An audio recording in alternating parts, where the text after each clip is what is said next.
Assalamualaikum warahmatullahi wabarakatuh. Halo Good Momies, ketemu lagi sama Evi. Hari ini kita mau ngebahas apakah finansial keluarga kita sudah sehat atau belum sih?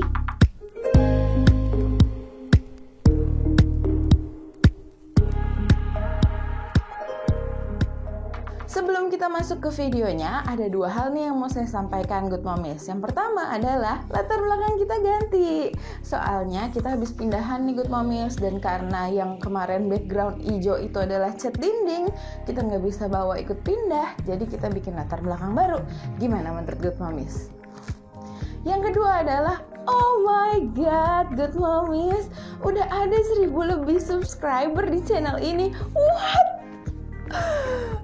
Saya excited banget, terima kasih banget buat yang udah subscribe, yang rajin nontonin video saya. Aduh, makasih banget. Dan sebagai semacam penghargaan saya kepada Good Momies aja sih, saya pengen ngadain giveaway kecil-kecilan nih. Nah, detailnya nanti habis video aja ya. Beberapa minggu lalu saya diajakin teman saya yang juga lulusan AGH 44 IPB untuk ikutan webinar yang mereka adakan. Webinarnya, mereka ngadain webinar tentang financial planning. Dan reaksi pertama saya adalah, financial planning? Apa yang mau di-planning? Orang duitnya aja nggak ada gitu kan. Tapi saya berpikir lagi, kalau misalnya pola pikir saya terus begitu, saya nggak mau belajar, saya nggak mau maju, ya kapan bisanya? Walaupun sekarang gak ada duitnya, nanti pas ada duitnya saya nggak tahu ilmunya, ya kacau juga gitu kan. Jadi ya udah saya ikutan. Dan ternyata yang ilmu yang saya dapat tuh benar-benar membuka mata gitu loh. Kayak, oh my god, selama ini kenapa nggak tahu yang beginian sih? Kenapa kok nggak diajarin di sekolah sih? Padahal ini penting banget gitu kan. Nah, jadi saya kepikiran buat sharing juga ke Good Momies. Kebetulan yang pengisinya juga bilang, jangan sampai ilmunya berhenti di kita, ya nggak? Nah, jadi saya sebarin juga ke Good Momies ya. Nah, jadi dalam langkah financial planning yang pertama kali kita lakukan adalah kita mengecek cash flow Good Momies. Apa sih itu cash flow? Cash flow itu ya duit keluar masuknya. Jadi kita mencatat berapa pemasukan kita, berapa pengeluaran kita, tuh harus tercatat semuanya Good Momies. Memang menyebalkan dan memang capek gitu ya. Tapi ini kita sudah lakukan, kebetulan suami juga udah ngeyel mau nyatetin semua pengeluaran dari sekitar 6 bulan yang lalu deh. Bahkan Oke, dia barusan protes katanya udah setahun lebih kita nyatet fee. Oke, jadi kita udah nyatet cash flow kita, cash flow harian sampai setahun. Dia sih yang rajin nyatet. Jadi kalau sore-sore tuh malam-malam mau tidur, pasti saya diwawancarain dulu. Tadi apa yang keluar? Sampai 1000 parkir pun harus dilaporkan Good Momies. Pokoknya semua pengeluaran harus dicatat. Kenapa pentingnya mencatat cash flow ini adalah nanti supaya kita tahu apakah keuangan kita sebenarnya udah sehat apa enggak sih. Nah, cash flow juga membantu kita untuk melihat sebenarnya pengeluaran kita tuh banyak di mana sih. Ya enggak? Jangan-jangan ada yang namanya latte factor yang kita nggak sadar. Jadi latte factor itu adalah pengeluaran kecil yang sebenarnya kerasa kecil, tapi selama berbulan-bulan kita lakukan, dan itu sebenarnya kalau dikumpulin banyak. Kenapa disebut latte factor? Karena kebanyakan latte factor orang adalah literally beli latte. Kayak kita mau beli kopi gaul gitu kan.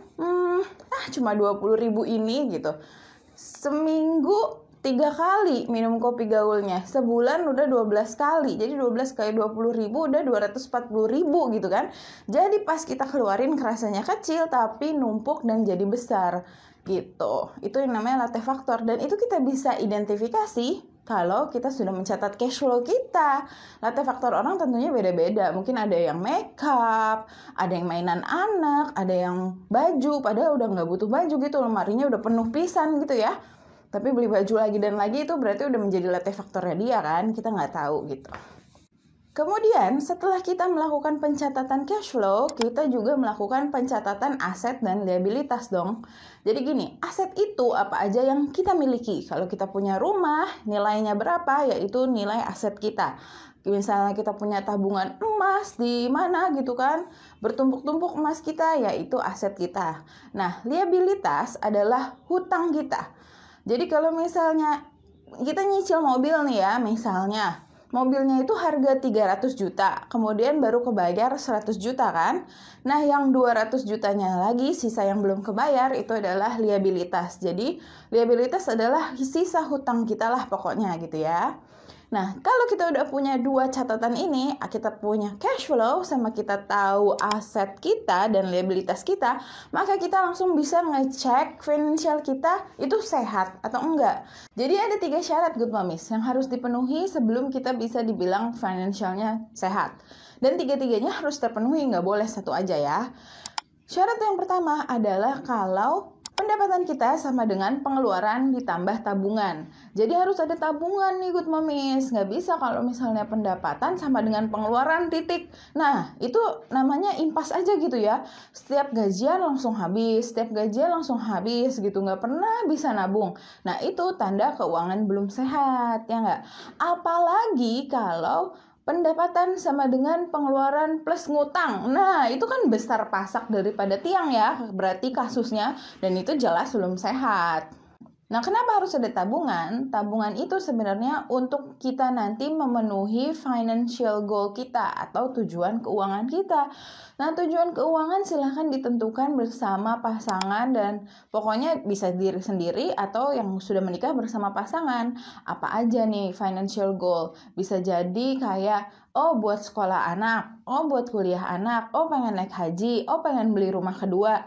Ya apapun tujuan keuangannya itu harus disepakati dan harus dicatat gitu.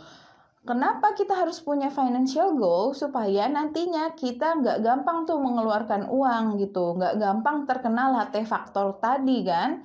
Jadi kalau misalnya kita tahu, wah ini harus nabung, nggak bisa, Zack harus sekolah SD, aku nggak bisa jajan latte terus-terusan gitu ya nggak. Jadi kita kalau udah ada goalnya biasanya lebih fokus untuk mencapai tujuan tersebut gitu. Oke, balik lagi ke tadi syarat kedua, yaitu adalah kalau cicilan bulanan tidak melebihi 30% dari pendapatan. Jadi cicilan bulanan harus kurang dari 30% pendapatan. Contohnya misalnya gaji 10 juta, berarti berapa cicilan yang boleh diambil tiap bulan? Ya 30% dari 10 juta, itu maksimal ya, yaitu 3 juta gitu. Jadi kalau misalnya pengen mobil nih, pengen ngambil cicilan mobil, tapi cicilan mobilnya ini 4 juta gitu. Nah itu kalau bisa jangan diambil kalau gaji masih 10 juta. Atau bisa cari yang cicilannya lebih rendah gitu mobilnya. Karena kenapa nggak boleh lebih dari 30%? Karena nanti jadi sulit untuk menabung, jadi sulit untuk membiayai hidup gitu kan.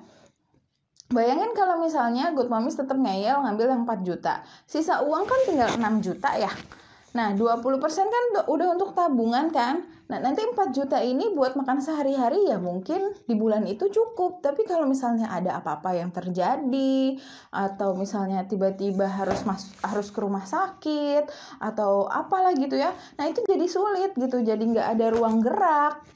Nah, di bank pun katanya, karena saya nggak punya pengalaman tentang ini, katanya kalau misalnya kita mau ngambil pinjaman, tapi pinjaman kita sudah ada sebelumnya dan itu sudah mencapai 30%, biasanya tidak disetujui.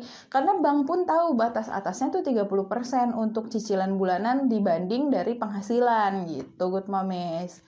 Jadi zaman sekarang itu gampang banget kalau mau ngambil cicilan gitu kan. Kayak di Shopee aja ada Shopee Pay Later, Traveloka ada Traveloka Pay Later, ada Kredivo, macem-macem gitu. Kayak gampang banget kalau kita mau nyicil tuh ya, mau kredit.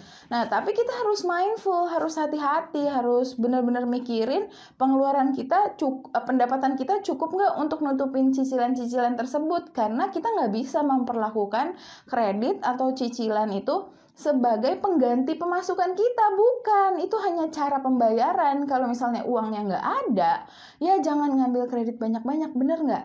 Jangan sampai nih kayak kata-kata yang sering beredar, we buy things that we don't need with money that we don't have to impress people that we don't like. Ya nggak? Dan itu banyak terjadi di society kita sekarang kan. Jadi kita benar-benar harus mikir, apakah saya benar-benar butuh lipstick ke-7 saya gitu kan? Ya nggak sih? Oke, Lanjut ke syarat ketiga, yaitu adalah kalau aset lebih besar daripada liabilitas. Jadi aset itu kan apa aja yang kita punya. Tadi kan tabungan emas kita, tabungan tanah kita, tabungan kontrakan kita gitu. Enak banget ya kalau udah sampai di level itu kita asetnya banyak ya. Nah, sedangkan liabilitas adalah sisa hutang kita. Jadi kenapa aset harus lebih besar daripada liabilitas? Soalnya kalau seandainya sesuatu terjadi pada si pemberi pemasukan keluarga nih ya, misalnya entah sakit, entah dipecat, dan pemasukan kita jadi nggak ada atau berkurang drastis, kita bisa mencairkan aset kita dan melunasi liabilitas kita. Itulah yang dikatakan sehat. Jadi ada 3 syarat tadi, Good Momies. Misalnya kita sudah memenuhi 3 syarat ini, alangkah baiknya kalau ada satu step lagi kita memberikan perlindungan terhadap financial kita yang sudah sehat berupa tabungan dana darurat. Apa sih dana darurat itu? Ya dana yang kita gunakan kalau sedang keadaan darurat. Besar dana darurat itu kata para ahli bisa 3 kali dari pengeluaran atau 12 kali. Jadi 3 sampai 12 kali dari pengeluaran, bukan dari pendapatan yang Good Momies, dari pengeluaran. Pengeluarannya ini juga pengeluaran basic aja, jadi pengeluaran yang kayak standar banget, dimana keluarga kita bisa makan gitu kan, bisa pergi cari kerjaan gitu, bisa punya bensin, bisa punya listrik gitu. Misalnya kebutuhan dasar kita semuanya kita hitung dari cash flow. Tadi kan kita udah tahu nih yang mana yang dasar banget, yang mana yang penting banget, yang mana yang kayak sifatnya hura-hura atau lifestyle gitu ya. Nah, kita ambil yang penting banget aja, katakanlah 3 juta per bulan. Nah, berarti besaran dana darurat kita bisa 9 sampai 36 juta gitu. Kenapa kok range-nya besar banget? Ya kalau misalnya keluarganya Good Momies sudah pakai banyak asuransi kesehatan ada, asuransi jiwa ada gitu ya. Mungkin bisa ngambil yang 3 kali dari pengeluaran. Tapi kalau misalnya ada juga kan keluarga yang menghindari riba jadi tidak membeli asuransi, itu mungkin digedein bagusnya sampai 12 kali bahkan. Nah, dana darurat ini kalau misalnya breadwinner atau pencari nafkah utama kita itu kenapa-napa, misalnya dipecat kah atau apa gitu, jadi pendapatan kita turun sekali sampai hampir 0, kita masih punya tabungan di mana yang kita bisa ambil dan kita gunakan untuk hidup sambil nyari kerja berikutnya gitu. Oke, sekarang pasti ada yang bertanya. Setahu, emang Good Momies nanya apa ya? Biasanya banyak pertanyaan yang keluar pas di kelas kemarin pun keluar pertanyaan-pertanyaan seperti pertama, kalau seandainya nggak ada cicilan, kan ada keluarga-keluarga yang menghindari riba sehingga tidak memakai kartu kredit gitu-gitu kan ya. Bagaimana kalau nggak ada cicilan? Ya berarti syarat kedua sudah terpenuhi ya nggak? Karena cicilan kurang dari 30%, zero malah kan nggak ada cicilan sama sekali gitu. Asal syarat pertama dan syarat ketiga tetap di checklist, berarti udah sehat tuh keuangannya gitu. Lalu yang kedua pertanyaannya, kalau nggak punya aset gimana? Liabilitas banyak, ya berarti belum sehat. Lalu gimana nih kalau misalnya keuangan kita belum sehat? Ya kita harus jadi sehat dong, we have to get healthy. Caranya ya ada 2, entah kita mengecilkan pengeluaran, jadi sangat-sangat hemat hidupnya, atau kita membesarkan pendapatan. Misalnya ya kalau zaman sekarang kan banyak ibu-ibu yang sambil jualan di rumah, apalah macem-macem gitu ya.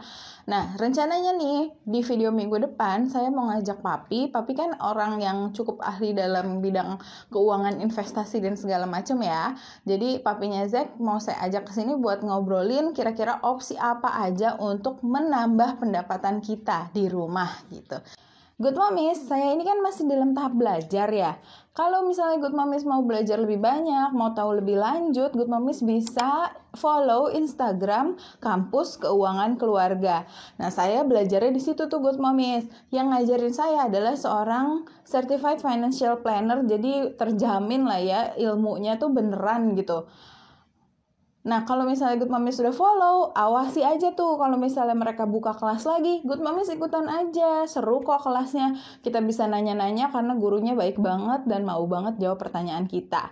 Oke, sekarang yang sudah ditunggu-tunggu ya pastinya giveaway-nya.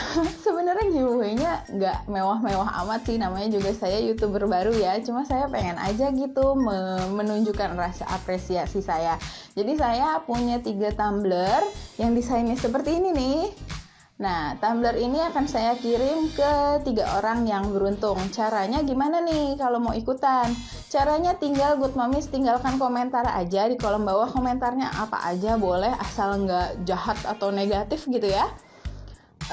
Sama tinggalkan juga alamat Instagramnya Good Momis. Nanti minggu depan akan saya kocok, akan saya pilih secara random 3 orang, kemudian akan saya hubungi lewat Instagram saya ke Instagram yang menang gitu. Nanti baru kita tukar alamat di sana ya. Jangan tinggalkan alamat atau nomor telepon please di kolom komentar karena kita harus menjaga privasi kita ya. Kapan saya akan memilih secara random pemenangnya, yaitu tanggal 5 Oktober hari Senin minggu depan. Terus akan saya umumin di video selanjutnya hari Selasa ya. Nanti saya ngubungin pemenangnya juga hari Selasa minggu depan. Nah, kalau misalnya yang tinggalin komentar yang ngasih alamat Instagram cuma 3 orang, ya udah berarti 3-3-nya saya kirimin. Kalau cuma 1 orang ya berarti 3 tumbler itu saya kirimin ke 1 orang. Semoga enggak ya, semoga banyak yang ikutan.